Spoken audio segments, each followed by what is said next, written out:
Buenas noches, República Dominicana. Bienvenidos todos a una nueva entrega de Toque Final. Esta es la mejor forma de concluir una semana y abrir la nueva lo mejor edificado posible sobre los acontecimientos más importantes del país y del mundo. Siempre que abrimos un nuevo año, como es este caso del año 2022, y un nuevo año que corresponde a un siglo que aún es joven, el siglo XXI, siempre hay muchas expectativas sobre los acontecimientos que desafían el futuro de la humanidad.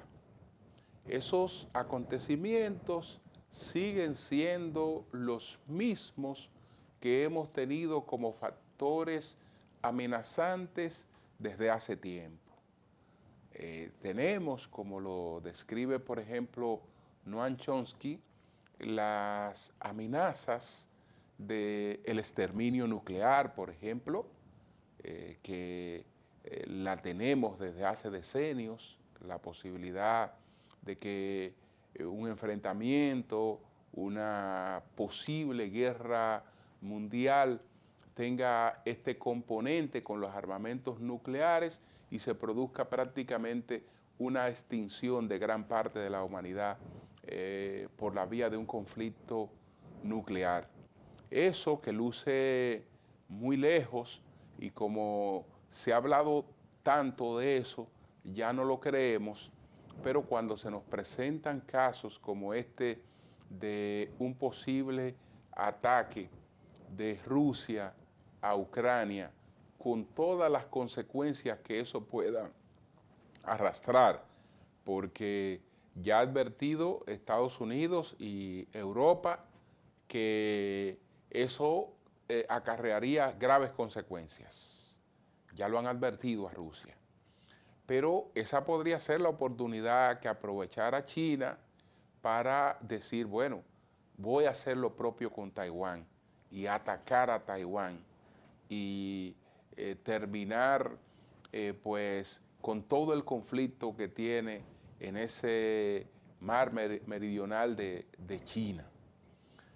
Pudiera ser la oportunidad también para que Corea del Norte ataque a Corea del Sur.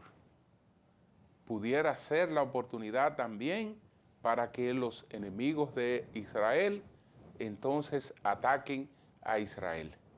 Y todo esto puede desencadenar cosas que uno no sabe hasta dónde arrastren. Tenemos por otra parte el tema del calentamiento global, que ciertamente a partir de los acuerdos de París, el mundo ha ido tomando medidas, nos hemos ido tomando muy en serio todas las amenazas del calentamiento global y en gran parte del mundo en estos momentos estamos en el proceso de transición hacia las energías renovables, hacia la movilidad eléctrica, hacia el uso más conservador de los combustibles fósiles, hacia pues unas economías sustentables con unas emisiones de carbono equilibradas. En eso creo que hay una agenda que está caminando en todas partes del mundo. Unos países más avanzados que otros, pero hay hoy una conciencia de que es un tema que no puede quedar realmente por la libre. El otro tema es lo que ocurre con la democracia, cuando el populismo, no ya las dictaduras, sino el populismo, pues las ataca. Acaba de ocurrir en unas elecciones en Chile, donde la gente votó por un candidato votando contra el sistema. Un candidato sin ninguna experiencia para gobernar, incluso con un trastorno psiquiátrico que obliga a estar medicado, es decir, en condiciones muy difíciles para enfrentarse al estrés de la gobernanza. Pero la gente lo prefirió. Y todo por esta corriente de populismo que permitieron la escogencia de un candidato como Bolsonaro en Brasil, la escogencia de un candidato como Donald Trump en los Estados Unidos, candidatos que simplifican las cosas, se muestran cuestionando el sistema y la gente cree que pudieran ser mejor que lo que hemos tenido. Y eso realmente le ha estado haciendo mucho daño a la democracia. Sin embargo, hoy hay más democracia que nunca en todo el mundo. Pese a todas estas cosas, señores, el mundo ha avanzado muchísimo y seguirá avanzando. Hoy las muertes, por ejemplo, de los niños antes de 5 años, después que desde su nacimiento, en los primeros 5 años, que venimos de los años 1960. En los años 60 moría un niño de cada 5 que nacía. Hoy, de cada 25 que nacen, muere uno. Es decir, que se salvan 24. Lo que quiere decir que estamos en mejores condiciones. Vivimos el doble de lo que vivíamos hace 100 años y eso seguirá mejorando.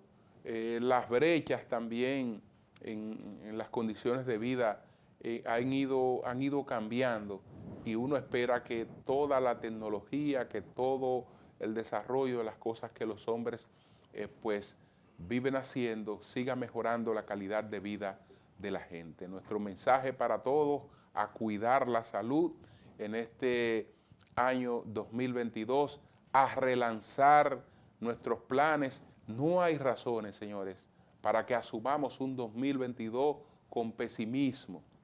La economía mundial ha crecido un 6%, la dominicana ha crecido el doble durante el año 2021 y va a seguir creciendo durante el año 2022. Tenemos muchos desafíos, diferencias políticas, etcétera, pero eso no es un impedimento para que este país continúe hacia adelante. Así es que ese es nuestro mensaje con motivo de este año 2022 para todos. Hacemos una pausa y entonces continuamos con toque final.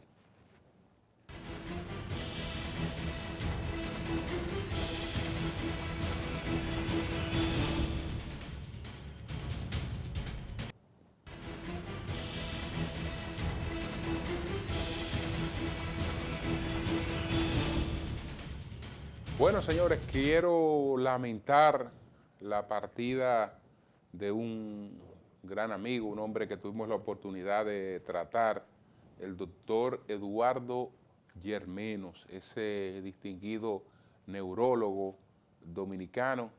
Él fue el director médico de Sedimat. Entonces, lamentablemente, se produjo el fallecimiento del doctor Eduardo Yermenos. Nuestra solidaridad con toda su familia, al igual que con don Rafael Camilo y sus hijos, por el fallecimiento de la esposa de don Rafael Camilo, la señora Minerva Vicen, la profesora Minerva Vicen. Ella fue encontrada en la playa de Juan Dolio. Lo que se ha explicado es que ella estaba caminando por la playa de Juan Dolio, donde estaba pasándose estos días, y que aparentemente le dio un infarto. Eso es lo que se ha explicado hasta ahora del lamentable fallecimiento de la profesora Minerva Vicen, esposa del economista Rafael Camilo, que fuera director de aduanas y ocupara otras funciones importantes en las administraciones del presidente Leonel Fernández. Él es precisamente dirigente también de la Fuerza del Pueblo. A propósito esta semana el director de presupuesto, José Rijos, ofreció unas declaraciones planteando que supuestamente en los programas sociales del gobierno con la doctora Margarita había doble nómina, etcétera, cosa que ella desmintió categóricamente, y los elogios que el PNUD ha hecho a esos programas también desmienten eso categóricamente. José Rijos se acostumbró pues a un denuncismo en la oposición y no ha hecho la transición. Él es el director general de presupuesto.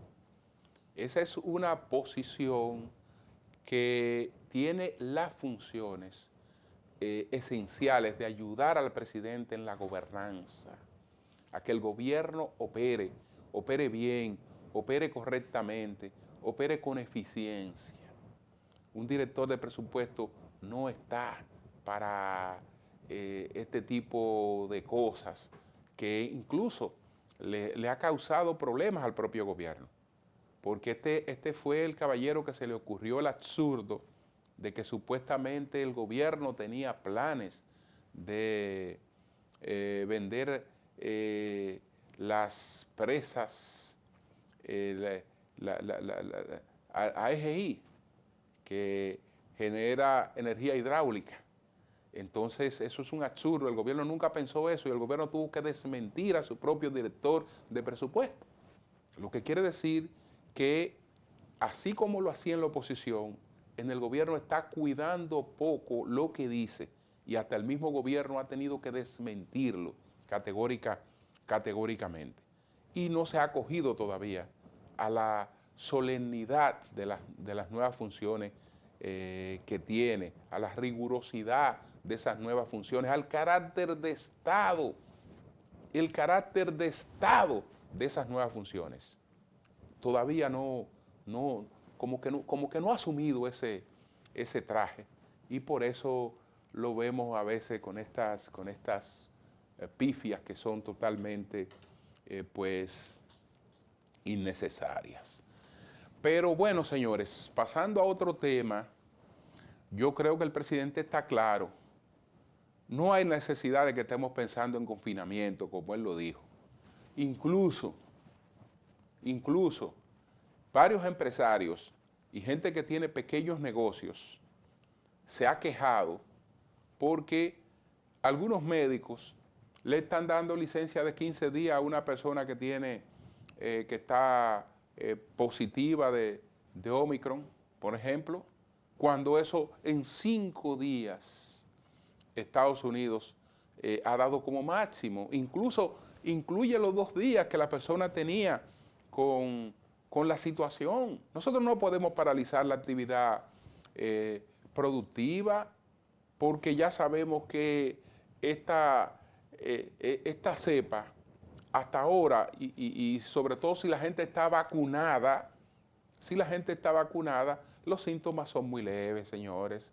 Entonces, perfecto, un descanso, 2 o 3 días, aislamiento, pero no pensemos en estar dando de que 15 días, licencia de 15 días, para que una persona no vaya a laborar porque salió de que positiva de Omicron. Eso es atentar contra la actividad productiva. Lo que necesitamos es producir, que los negocios no quiebren, que los negocios echen para adelante, y para eso la gente tiene que estar cumpliendo con su trabajo lo más pronto posible. Vamos a ver lo que nos dice el presidente Abinader sobre esta situación. Adelante.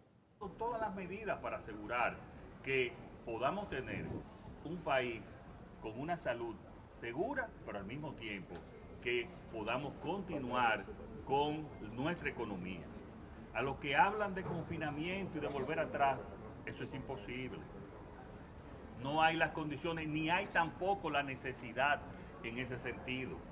Este país ha sufrido mucho, todos hemos sufrido mucho, y podemos ir avanzando, cuidando la salud y también manteniendo hasta donde se puede la normalidad de todas nuestras actividades. Señores, todas las medidas para asegurar que podamos tener un país con una salud segura, pero al mismo tiempo que podamos continuar con nuestra economía. A los que hablan de confinamiento y de volver atrás, eso es imposible. No hay las condiciones, ni hay tampoco la necesidad en ese sentido. Este país ha sufrido mucho, todos hemos sufrido mucho, y podemos ir avanzando, cuidando la salud y también manteniendo hasta donde se puede la normalidad de todas nuestras actividades. Señores, con todas las medidas. Bien, señores, vamos a hacer una pausa después de estas declaraciones del presidente Abinader, con la que estamos plenamente de acuerdo, y al regreso vamos a presentar cuáles fueron los 10 temas más importantes de esta semana. Adelante.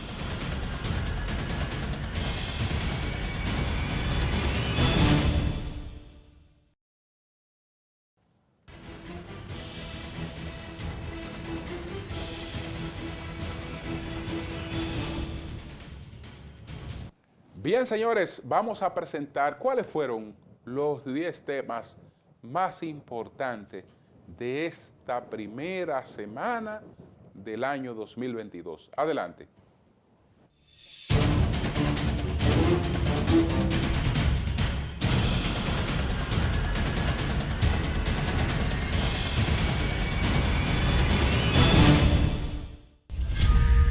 Omicron se expande en República Dominicana en una quinta ola que tiene la mayor tasa de contagios registrada desde el primer caso detectado en marzo de 2020 y que cada día incrementa la ocupación de camas normales y unidades de cuidados intensivos. Este quinto rebrote tiene registros de contagios superiores a los 4 anteriores, con un 46.48% de positividad, aunque la letalidad es más baja, según se evidencia en los registros de los boletines epidemiológicos de cada periodo. Con una positividad diaria de 43.27%, el Ministerio de Salud Pública reportó el pasado miércoles que 5.201 personas dieron positivo al coronavirus, siendo esta la cifra más alta registrada desde que inició la pandemia. La presencia de Omicron en el país disparó la demanda de antigripales y medicamentos utilizados contra la influenza, fiebre y dolores corporales, ocasionando la escasez de esos productos y el aumento especulativo de sus precios. En las últimas 2 semanas, muchas farmacias privadas presentan desabastecimiento en sus anaqueles de antigripales, antitusivos y descongestionantes en sus diferentes presentaciones, ya sea en jarabe, pastilla o té. Justo en el momento en que se empieza a establecer que a pesar de su rápida expansión, la variante Omicron suele provocar un curso más suave de la enfermedad que la Delta, aparece una nueva variante de la que se desconoce su peligrosidad y origen. La nueva mutación del coronavirus se detectó en Francia a principios de diciembre en un viajero que regresaba de Camerún, según el Instituto Hospitalario Universitario Mediterráneo de Marsella. Hasta ahora, las autoridades han identificado 12 personas contagiadas con esta variante.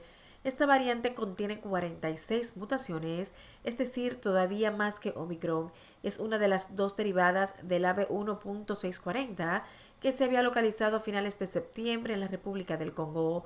Un elemento peculiar de la variante IHU es que una de sus mutaciones se asocia con un posible aumento de la transmisión del virus. Gran indignación ha causado en el país el video que se hizo viral en las redes sociales en el que se observa como el nombrado Alexis Villalona propina una galleta a una mujer en presencia de otra mujer con la que andaba luego de una discusión por un accidente de tránsito. El golpe fue tan salvaje que la mujer cayó al pavimento noqueada y no fue hasta que el personal del Servicio de Atención a Emergencias y Seguridad 911 intervino que no recobró la conciencia. Villalona, quien al propinarle la galleta a la mujer la noqueó, dejándola en el pavimento, es comerciante e iba a bordo de una jipeta Honda CRV. El señor Villalona, a quien se le acusa de haber propinado una golpiza a Santa Arias en Baní, podría ser condenado de 1 a 5 años en primer término por violación a la Ley de Violencia de Género y Protección de la Familia y de la Mujer. Villalona permanece prófugo y el Ministerio Público y agentes policiales activaron la búsqueda en distintos lugares de la zona y le piden que se entregue a las autoridades. Todo el país y residentes del municipio de Yamasá han reaccionado asombrados y conmocionados por la tragedia en que un hombre le quitó la vida a 3 personas en el sector Lambedera, a unos 2 kilómetros del centro del pueblo perteneciente a la provincia Monte Plata. El supuesto matador ha sido identificado como Johansel de los Santos, quien utilizó un arma blanca para cegarle la vida a las 3 víctimas. Las víctimas son Juana Marta, de 57 años de edad, Anastasio de la Cruz, de 62, y Magalis de la Cruz, de Los Ángeles. Versiones de allegados a las familias dan cuenta de que de los Santos estaba abrumado por celos y siempre decía que iba a matar a Anastasio. Fue así que llegó al sector Lambedero y lo ultimó junto a su esposa Juana. Luego Johansel de los Santos también mató a su ex esposa Magalis de la Cruz. Una hija del victimario resultó herida cuando fue a defender a Magalis. La joven está interna en el hospital de Yamasá. Luego de que en un hecho que se podría considerar sin precedentes, la Cámara de Diputados remitió a una comisión especial un nuevo proyecto de ley de Código Penal con los 6 temas controversiales que estancaron la pieza legislativa. La comisión especial designada para el estudio de un nuevo proyecto de Código Penal informó que logró consenso en 5 de los 6 temas controversiales para la aprobación de la pieza. El disenso se produjo por el artículo 185 sobre la discriminación por la orientación sexual. Este permanecerá en código con un candado. Se quedó la palabra orientación sexual y se le puso un candado al párrafo 3 que reza: las prohibiciones de este artículo se aplicarán sin detrimento de la libertad de conciencia y de culto y con sujeción al orden público y las buenas costumbres. Los otros 5 temas controversiales que lograron consenso son el feminicidio, el homicidio agravado, la actividad sexual no consentida entre una pareja y la autoridad parental, que sería incluida en el artículo 123 sobre la violencia intrafamiliar, la definición de la violencia doméstica o intrafamiliar, la violación sexual agravada motivada como corrección por orientación sexual y la jurisdicción penal militar. El presidente Luis Abinader dispuso mediante 9 decretos que la Dirección General de Jubilaciones y Pensiones a cargo del Estado nivele a 10,000 pesos mensuales todas las pensiones civiles activas que se encuentren por debajo de dicho monto. El mandatario informó que esta iniciativa, con efectividad inmediata para este mismo mes de enero, tendrá un impacto económico para el año 2022 de unos 2.380 millones de pesos e impactará en más de 92.627 pensionistas civiles de todo el país. La medida busca cimentar las bases del crecimiento justo de la clase trabajadora dominicana. Dicha acción del gobierno no solo beneficiará a los pensionados directos, sino que también se hará efectiva para aquellos que reciben pensión por concepto de sobrevivencia. La Batalla de la Fe reunió el pasado 1 de enero a miles de evangélicos en el Centro Olímpico Juan Pablo Duarte, procedentes de diferentes partes del país, los cuales debieron presentar a la entrada su tarjeta de vacunación y someterse a pruebas rápidas aleatorias para tener acceso al lugar, donde solo se permitió la entrada al 50% del público regular por las medidas sanitarias impuestas para impedir la propagación del COVID-19. Esta fue la concentración número 58 de la Batalla de la Fe, definida por el pastor Ezequiel Molina Sánchez como el más grande desafío del ministerio fundado por su padre Ezequiel Molina Rosario en todo el tiempo que llevan. En el mensaje titulado Esperanza de Libertad, Ezequiel Molina Rosario dijo que hay derechos inalienables, uno de ellos la vida, el derecho a la vida. En la actividad hubo una representación de diputados que defienden la aprobación del Código Penal Dominicano sin las 3 causales para la despenalización del aborto. Asimismo, Molina Rosario aprovechó el mensaje dirigido a los asistentes a la concentración para criticar que las nuevas generaciones estén guiadas por las modas y los estilos de vida que se promueven en los medios de comunicación y las redes, los cuales en ocasiones están dirigidos por personas que no tienen la calidad moral para influenciar en la sociedad. Esta actividad es uno de los secretos que ha hecho que Dios proteja a nuestra nación, porque al iniciar cada año le honramos, le alabamos, le glorificamos y nos humillamos delante del Todopoderoso, aseguró don Ezequiel, quien se presentó con 30 minutos de retraso a raíz de una extensión de la agenda. En esta concentración evangélica nacional, la participación de los artistas estuvo encabezada por Samuel Hernández, el autor de Dios siempre tiene el control, y Lili Gutman, la cantante de Nadie me dijo, los cuales estuvieron dando palabras de fe y esperanza a través de sus canciones. La imagen de una caja fuerte abierta llena de dólares y armas de fuego es lo que se observa en una imagen que, según la Fiscalía Federal en Puerto Rico, pertenece a un cuarto oscuro. ubicado en una de las casas del empresario Rafi Pina. En el documento se ilustran fotos del allanamiento realizado el 1 de abril de 2020 en una residencia propiedad de Pina Nieves en la urbanización Caguas Real. Esto incluyó imágenes del cuarto oculto, en el que guardaba 2 armas de fuego, municiones y una caja fuerte, entre otros artículos. El pasado 22 de diciembre, un jurado encontró culpable al productor de música urbana por cargos de posesión de armas de fuego, mientras tenía una convicción previa en la esfera federal por fraude hipotecario. La vista de sentencia fue pautada para el 1 de abril a las 9 a.m. Pina Nieves se expone a 20 años de prisión, 10 por cada cargo. Como cada año, varios famosos internacionales escogieron la República Dominicana para finalizar el año en sus paradisíacas playas. Personalidades como el expresidente de Estados Unidos y su esposa Bill y Hillary Clinton, el actor Mario Cimarro, los cantantes Anuel AA y Mike Towers visitaron diferentes localidades hoteleras del país. Luego de una pausa como consecuencia de la pandemia, los Clinton han vuelto a vacacionar en Punta Cana, decidiendo reanudar su tradición y pasar el año nuevo en este destino turístico. A la pareja se le observó cenando en un exclusivo restaurante en la zona este del país. También se le vio jugando golf en el campo de golf Corales de Punta Cana. Pero no son los únicos. Como ellos, la afamada presentadora de televisión y empresaria Martha Stewart también vacacionó en el país. Ella visitó la Fundación Punta Cana y otros atractivos del destino turístico ubicado al este del país.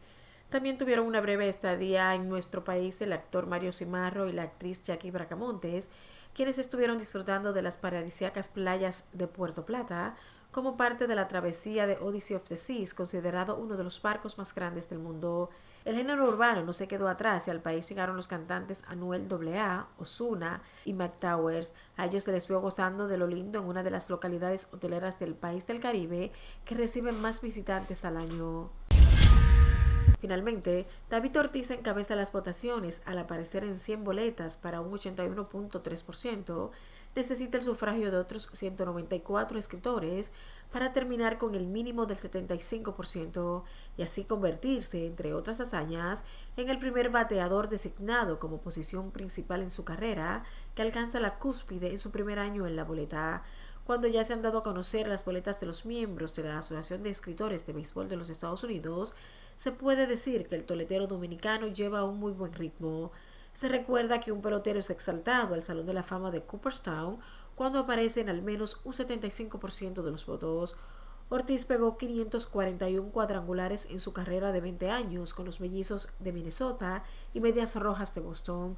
Fue en Boston donde ganó su fama y reconocimiento, ayudando a los Medias Rojas a ganar 3 títulos de campeones entre el 2004 y el 2013.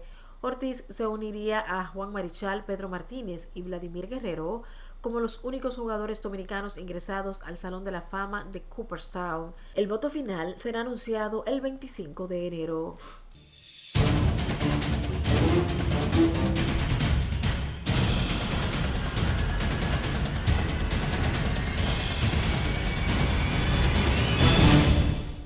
Bien, señores, vamos a una pausa, retornamos en breve.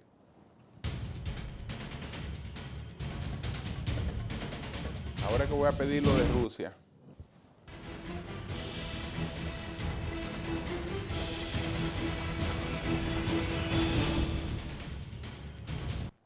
Señores, ya no hay noticias internacionales y noticias locales. Lo que ocurre en cualquier parte del mundo tiene repercusiones entre nosotros. Eso lo enseñó, por ejemplo, esta pandemia que se originó en Wuhan, en China, y abarcó a todo el mundo. Pero así ocurre en geopolítica.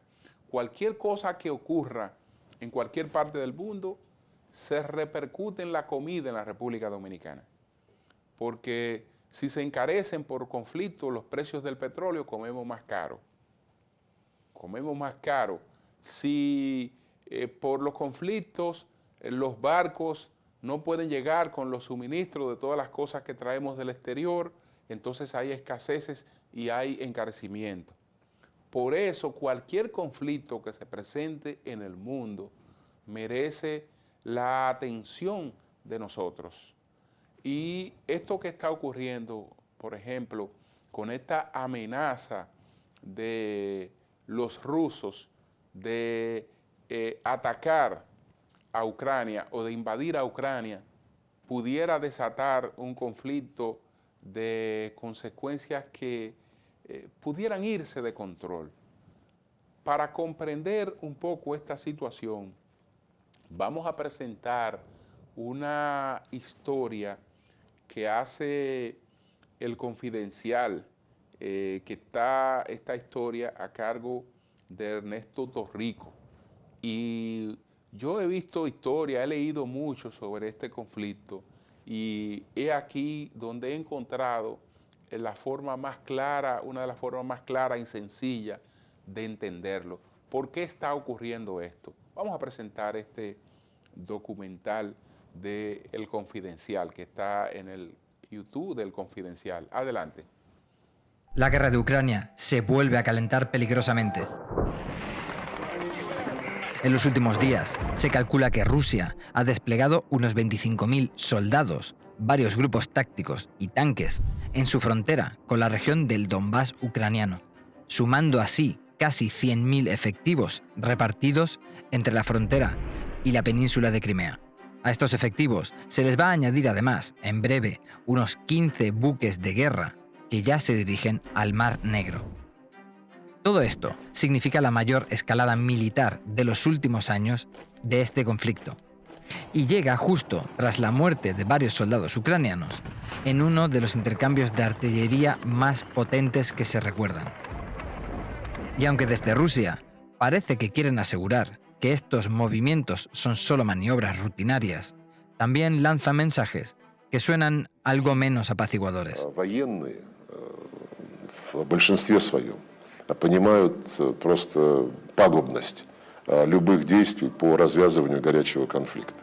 Así, tras más de 7 años de conflicto armado, de ruptura constante de los tratados de paz y altos el fuego, y de acumulación de fuerzas militares en la región del Donbass, la pregunta ante esta nueva escalada es si está Rusia realmente preparando una invasión de Ucrania.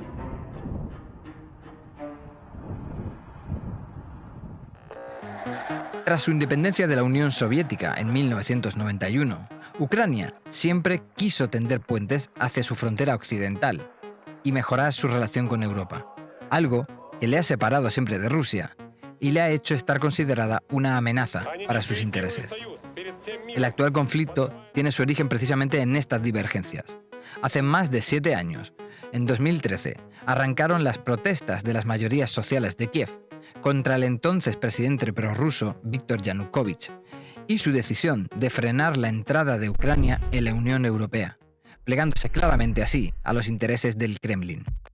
Las protestas se convirtieron rápidamente en un conflicto violento, que por un lado terminó con Yanukovych exiliado a Rusia, pero que por otro sirvió para que Putin orquestara una cadena de maniobras para ahondar en la desestabilización del país.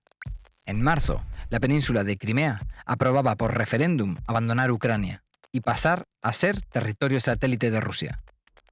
Y en abril de ese año, miles de combatientes y mercenarios prorrusos lanzaban una ofensiva violenta en la conocida región del Donbass, compuesta por las provincias de Donetsk y Luhansk, ambas de mayoría social prorrusia, y que terminarían por declarar su independencia de Ucrania.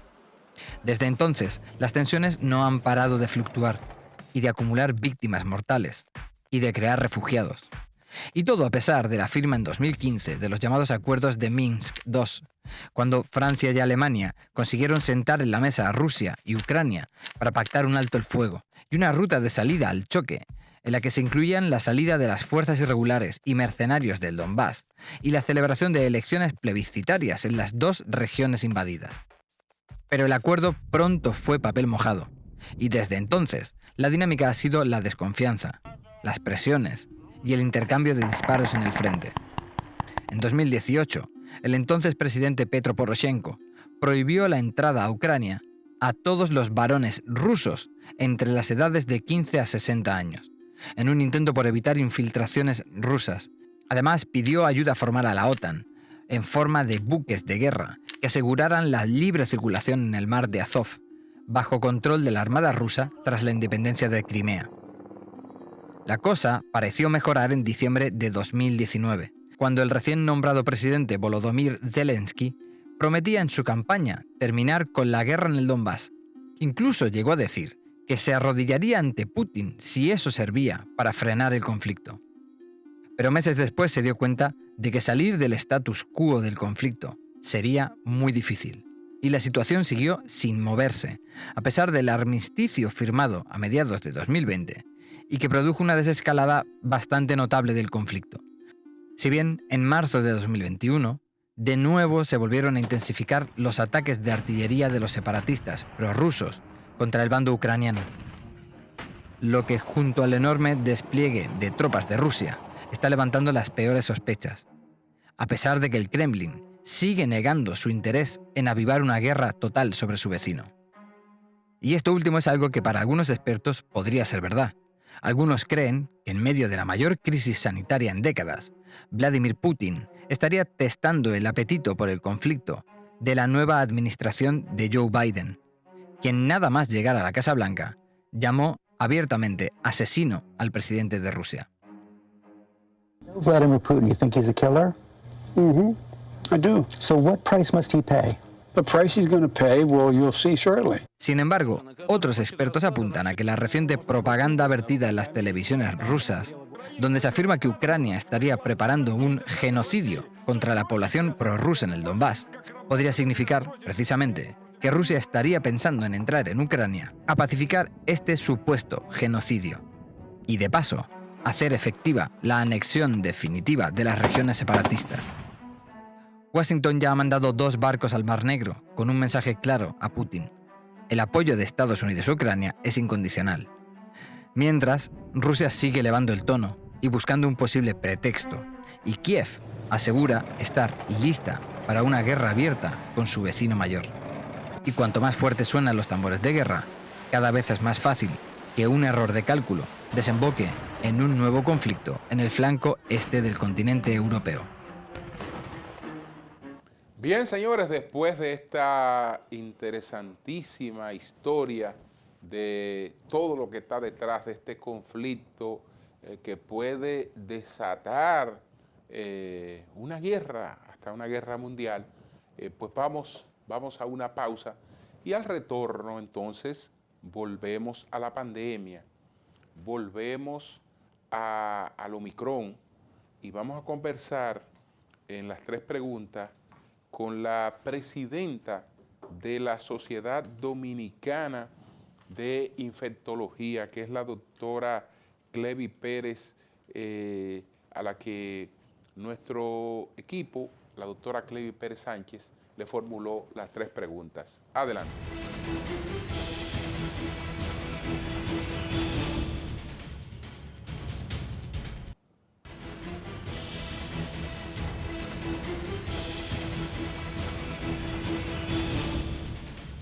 Bien, señores, de inmediato vamos a presentar las 3 preguntas a la doctora Clevi Pérez Sánchez, presidenta de la Sociedad Dominicana de Infectología.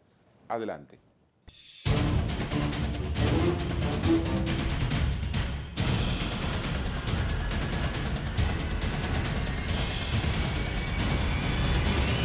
A falta de una prueba PCR, ¿cómo establecer la diferencia entre la fuerte gripe que azota y el COVID-19? Muy bien. Bueno, lo primero es que realmente los síntomas de la influenza que tenemos actualmente circulando y del COVID-19, tanto la variante Delta y especialmente con la variante Omicron, que es la que está ahora mismo predominando, son bastante parecidos, sobre todo en el inicio. Es decir, molestias en la garganta, congestión nasal, puede haber dolor corporal, fiebre, malestar general. Entonces, como son síntomas comunes, lo idóneo es que realmente sí se haga la prueba porque no hay nada 100% fiable a nivel clínico que te ayude a diferenciar uno u otro. O sea que realmente hay que auxiliarnos de las pruebas diagnósticas. Y mi recomendación para aquellas personas que aún no han sufrido o padecido en este momento o están enfermos de este momento de COVID o de influenza, es que se cuiden, que usen mascarilla, que traten de tener distanciamiento físico, que usen esas medidas que hemos usado desde el principio para usted evitar contagiarse, pero que además se vacune. Sobre todo en el caso de la vacuna de influenza es una dosis anual, en el caso de la vacuna de COVID, el esquema actualmente que se está utilizando es un esquema de 3 dosis. Si usted no lo ha iniciado, inícielo, y si lo ha iniciado pero lo tiene incompleto, favor completarlo cuando le toque su próxima dosis. Tener en cuenta que aunque usted se puede contagiar tanto de influenza como de COVID a pesar de estar vacunado, el hecho de estar vacunado le disminuye de forma muy significativa las posibilidades de usted tener una complicación o mortalidad incluso por alguna de estas dos entidades clínicas. ¿Qué recomienda a las personas que aún no han padecido ninguna de las dos enfermedades? ¿Qué medidas deben tomar las personas con gripe o que sospechen que tienen COVID? La primera medida es aislarse. Aislarse significa que usted debe separarse del resto de su familia idealmente. Sabemos que muchas familias dominicanas viven en condiciones precarias o de hacinamiento, pero siempre que sea posible, aislarse en una habitación, un cuarto aparte. Ventilar, aumentar la ventilación en la casa, no tener espacios cerrados y con aire acondicionado, que ayuda a que el virus se concentre más y sea más posible de contagiar a otras personas.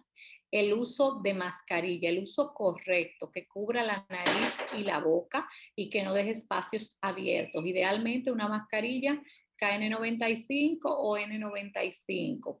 Esas son las medidas para usted en la casa. Aparte de eso, usted no salir a otros lugares, excepto para ir al médico o hacerse algún procedimiento relacionado a el seguimiento de su enfermedad y su recuperación, pero no andar en la calle ni en los supermercados, ni en reuniones, ni en bancos. Recuerde que usted puede ser entonces el vehículo de contagio de otras personas. Entonces, eso es lo principal que deben hacer. ¿Puede la vacunación ralentizar la pandemia?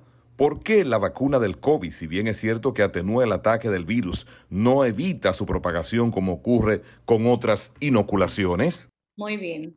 Desde que surge esta pandemia de SARS-CoV-2, hay una carrera acelerada por el desarrollo de vacunas. Y estas vacunas tienen sobre todo el objetivo de generar tanto inmunidad asociada a anticuerpos como inmunidad celular para, primero, evitar enfermedad severa. Idealmente sería para evitar también infección, pero realmente producto sobre todo de las mutaciones del virus y del mismo hecho de que no hay tanta inmunidad asociada a mucosas, entre otros factores, en realidad no se evita la infección, pero sí que esa inmunidad asociada a anticuerpos y también asociada a células reduce la posibilidad de tener enfermedad severa y muerte. Y eso es lo que hemos estado viendo, que a medida que avanzan las olas y a medida que hay más personas vacunadas y también más personas que ya le han dado el virus, pues, y sobre todo si aparte se han vacunado, pues esas personas van a tener menos posibilidades en eventos subsiguientes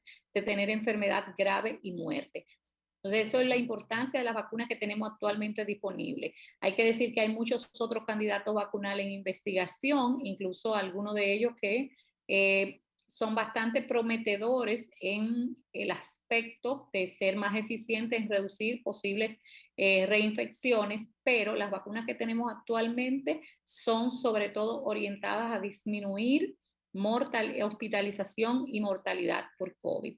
Y los estudios muestran donde hay hasta un 15 veces menos de posibilidad de usted morir si está vacunado a esquema completo versus que si no está vacunado. O sea que si ciertamente no han sido capaces de ralentizar la pandemia, porque ahora mismo tenemos explosiones de casos de Omicron en el mundo entero, pero sí que han disminuido la hospitalización y la mortalidad por COVID.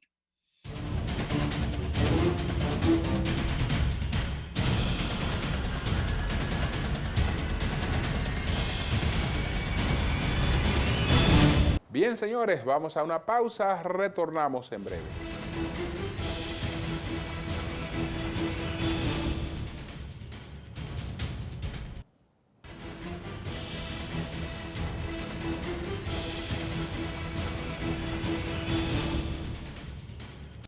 Bueno, señores, a vacunarse, a colocarse la segunda dosis, el que solo tiene 2 dosis, y la tercera dosis, el que ya tiene las 2 primeras dosis.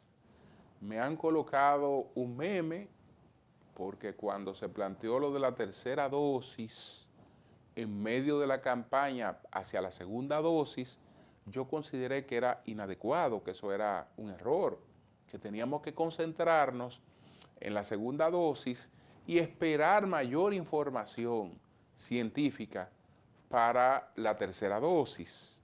Ya hay un panorama donde está claro que la tercera dosis es totalmente adecuada. Incluso no se había presentado entonces el Omicron y se presentó el Omicron. Y resulta que en casi todas partes del mundo ya se está indicando una tercera dosis.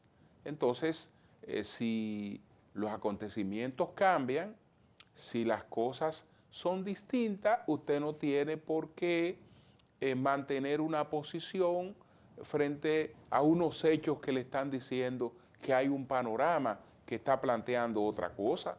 Yo no me había colocado una tercera dosis porque mientras no creí en eso, no me coloqué una tercera dosis. Ya yo me coloqué una tercera dosis porque me convencí, consulté a mis médicos, me autorizaron y lo hice. Y creo que es lo correcto porque hoy ya tenemos, señores, miren, a este momento tenemos más de 15,000 contagios en lo que lleva este año por el Omicron, pero la mayoría leve, nadie se ha muerto, los internamientos son poquísimos a causa de eso y todo eso es porque estamos vacunados. Señores, buenas noches a todos.